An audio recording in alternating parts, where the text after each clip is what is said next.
And do not be conformed to this world. Romans chapter 12, verse 2. If a Christian can by any possibility be saved while he conforms to this world, it must be so at any rate as by fire.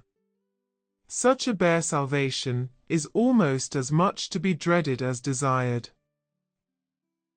Reader, do you wish to leave this world in the darkness of a desponding death-bed, and enter heaven as a shipwrecked mariner, climbing the rocks of his native country? If so, then be worldly, be mixed up with Mammonites, and refuse to go outside the camp, bearing Christ's reproach.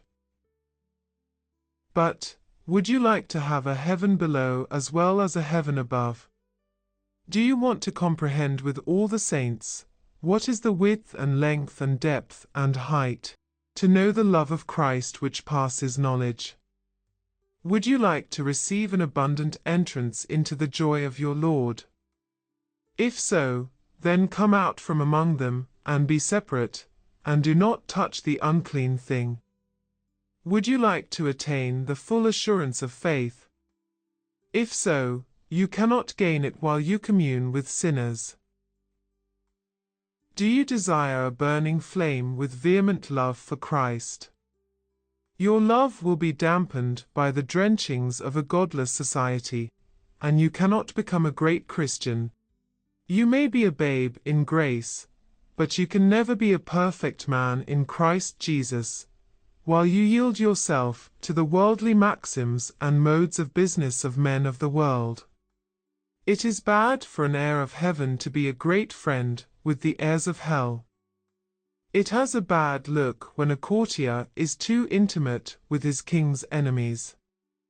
Even small inconsistencies are dangerous. Little thorns make great blisters, little moths destroy fine garments, and little frivolities, and little mischievous acts, will rob our faith of 1,000 joys. O you professor of faith in Christ, with too little separation from sinners, you do not know what you lose by your conformity to the world. It cuts the tendons of your strength, and makes you creep when you ought to run.